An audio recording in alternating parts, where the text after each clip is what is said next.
शक्ति के 48 नियम, रॉबर्ट ग्रीन, बाय पुकू रीडर्स। नियम 29, अंत तक पूरी योजना बनाएं। विचार, अंत ही सब कुछ है। अंत तक पहुंचने की पूरी योजना बनाएं। उन पर सभी संभावित परिणामों, बाधाओं और किस्मत के उतार चढ़ाव पर विचार करें, जो आपकी कड़ी मेहनत पर पानी फेर सकते हैं और उसका श्रेय दूसरों को दे सकते हैं। अंत तक की योजना बनाने से आप परिस्थितियों के शिकार नहीं होंगे और यह जान जाएंगे कि कब रुकना है। किस्मत को धीरे से राह दिखाएं और बहुत आगे तक विचार करके अपने भविष्य को तय करें। शक्ति की कुंजी। प्राचीन यूनानियों की मान्यता के अनुसार देवताओं को भविष्य का पूरा ज्ञान होता था। वे हर आने वाली चीज को पूरे विस्तार से देख सकते थे। दूसरी तरफ इंसानों को किस्मत का शिकार माना जाता था, क्योंकि वे वर्तमान में ही उलझे रहते थे और भविष्य के खतरों को देखने में असमर्थ होते थे। ओडिसियस जैसे हीरो वर्तमान से आगे तक देख सकते थे और कई कदम आगे की योजना बना सकते थे। उस जैसे लोगों को देवता जैसा माना जाता था, जिसमें भविष्य तय करने की योग्यता थी। यह तुलना आज भी तर्कसंगत है। जो लोग आगे तक सोचते हैं और अपनी योजनाओं को धैर्यपूर्वक काम करके लक्ष्य तक पहुंचते हैं, वे दैवी शक्ति के संपन्न नजर आते हैं। चूंकि ज्यादातर लोग वर्तमान में कैद रहते हैं, इसलिए वे इस तरह की दूरदर्शिता पूर्ण योजना नहीं बना पाते। इसी कारण जब कोई तात्कालिक खतरों और आनंदों को नजरअंदाज करता है तो वह शक्तिशाली बन जाता है। घटनाएं होने पर प्रतिक्रिया करना स्वाभाविक मानवीय गुण है। घटनाओं को पहले से भांपकर योजना बनाना शक्ति की निशानी है। वर्तमान से आगे तक पहुंचकर बड़ी चीजों का अनुमान लगाना या कल्पना करना मानवीय नहीं दैवीय काम लगता है। 415 ईसा पूर्व में एथेंस ने सिसिली पर हमला कर दिया था। एथेंस वासियों का विश्वास था कि इससे उन्हें दौलत, शक्ति और 16 साल के पेलोपोनेसियन युद्ध को जीतने की ख्याति मिलेगी। उन्होंने घर से इतनी दूर आक्रमण करने के खतरे के बारे में नहीं सोचा। उन्होंने यह नहीं भापा कि सिसिली के लोग ज्यादा अच्छी तरह लड़ेंगे, क्योंकि युद्ध उनके मैदान पर होगा या एथेंस के सभी दुश्मन उसके खिलाफ इकट्ठे हो जाएंगे या युद्ध के कई मोर्चे खुल जाएंगे और उनकी शक्तियां बट जाएंगी।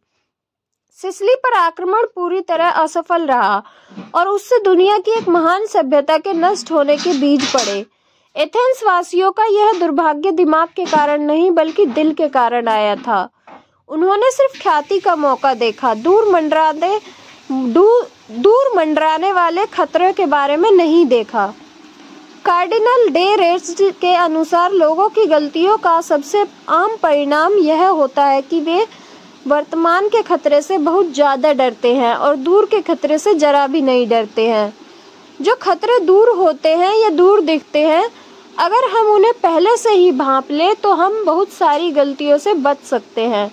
अगर हमें यह एहसास हो जाए कि हम एक छोटे खतरे से बचकर एक बड़े खतरे की तरफ जा रहे हैं, तो हम अपनी योजनाओं को तत्काल बदल सकते हैं। शक्ति की अवधारणा में सिर्फ यही शामिल नहीं है कि आप क्या करते हैं, बल्कि यह भी शामिल है कि आप क्या नहीं करते हैं। जल्दबाजी और मूर्खतापूर्ण कामों से बचना बहुत महत्वपूर्ण होता है, जिनके कारण आप मुश्किल में फंस सकते हैं। काम करने से पहले विस्तार से योजना बना ले। अस्पष्ट योजनाओं के कारण मुश्किल में ना फंसे। क्या उनके ऐसे परिणाम होंगे जो आप नहीं चाहते हैं? क्या मैं नए दुश्मन बना लूंगा? क्या कोई दूसरी मेरी मेहनत का लाभ ले लेगा?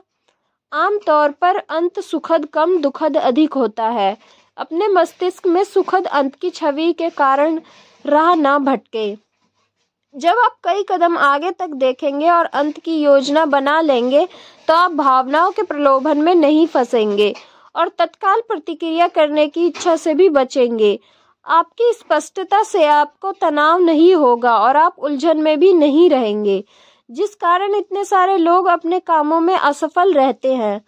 आप अंत देखते हैं और आप राह में किसी तरह का परिवर्तन बर्दाश्त नहीं करते हैं। वॉल्टर बेंजामिन के अनुसार जो व्यक्ति ज्योतिषियों से भविष्य पूछता है, वह अनजाने में ही भावी घटनाओं के आंतरिक आभास को खो देता है, जो ज्योतिषियों की भविष्यवाणी कथन से 1000 गुना ज्यादा सटीक होता है। तस्वीर। माउंट ओलंपस के देवी देवता बादलों के पार से इंसान के कामों को देखते हुए वे पहले से ही उन बड़े सपनों का अंत देख लेते हैं जो विनाश और त्रासदी की तरफ ले जाते हैं, और वे इस बात पर हंसते हैं कि हम वर्तमान से आगे नहीं देख पाते और हम खुद को किस तरह धोखा देते हैं। विशेषज्ञों की राय। खुद को मुसीबत से बाहर निकालने के बजाय यह ज्यादा आसान है कि मुसीबत के अंदर जाया ही न जाए। हमें सरकंडे के विपरीत व्यवहार करना चाहिए। सरकंडे का तना पहले तो सीधा और लंबा होता है, लेकिन बाद में इसमें गांठें पड़ जाती है। ऐसा लगता है जैसे यह थक गया हो और अब इसमें पुराना उत्साह या उमंग नहीं बची हो। हमें काम ठंडे पन से धीरे धीरे शुरू करना चाहिए। संघर्ष के लिए अपनी सांस बचाकर रखना चाहिए और अपने सबसे उत्साहपूर्ण प्रहारों को अंत के लिए बचाकर रखना चाहिए। जब हम कोई काम शुरू करते हैं तो प्राय शुरुआत में हम उन्हें दिशा देते हैं और वे हमारे वश में होते हैं, लेकिन एक बार शुरू होने के बाद वे हमें दिशा देने लगते हैं और हमें अपने वश कर लेते हैं। नियम 30। अपनी उपलब्धियों को आसान दिखाएं। विचार। आपके काम सहज नजर आने चाहिए, जैसे आपने उन्हें आसानी से कर दिया हो। आपके काम में जितनी मेहनत, कोशिश और चतुर चालें लगी हैं, उन्हें छिपाया जाना चाहिए। जब ऐसा लगता है आपने बिना खास कोशिश के काम कर दिया है, तो यह छवि बनती है कि आप अगर कोशिश करें तो बहुत ज्यादा काम कर सकते हैं।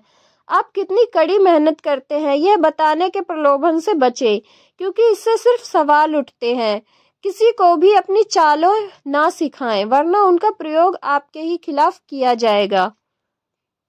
कविता की एक पंक्ति लिखने में हमें भले ही घंटों लग जाएं, लेकिन अगर यह एक पल का विचार नहीं लिखती है तो हमारे बुने हुए उधेड़े हुए ताने बाने की सारी मेहनत बेकार है। शक्ति की कुंजी। शक्ति की पहली अवधारणा प्रकृति के साथ आदिकालीन मुठभेड़ों से उत्पन्न हुई थी। आसमान में बिजली चमकना, बाढ़, जंगली जानवर आदि। इन शक्तियों के लिए किसी चिंतन या योजना की जरूरत नहीं थी। वे अचानक सामने आकर डरा देती थी। जिंदगी और मौत पर उनका अधिकार था, और इसी तरह की शक्ति हमें हमेशा पाना चाहते हैं। विज्ञान और प्रौद्योगिकी के माध्यम से हमने प्रकृति की गति और शक्ति को नियंत्रित कर लिया है, लेकिन कोई चीज अब भी बाकी है। हमारी मशीनें आवाज करती हैं और झटके से चलती हैं। उनकी कोशिश दिखती है। प्रौद्योगिकी के सबसे अच्छे आविष्कारों के बावजूद हम उन चीजों की प्रशंसा करते हैं जो आसानी से और बिना कोशिश के चलती है। बच्चों में हमसे अपनी बात मनवाने की शक्ति होती है। ऐसा उस प्रबल आकर्षण के कारण होता है जो हर प्राणी में होता है। जो हमसे कम चिंतनशील ज्यादा सुकुमार होता है।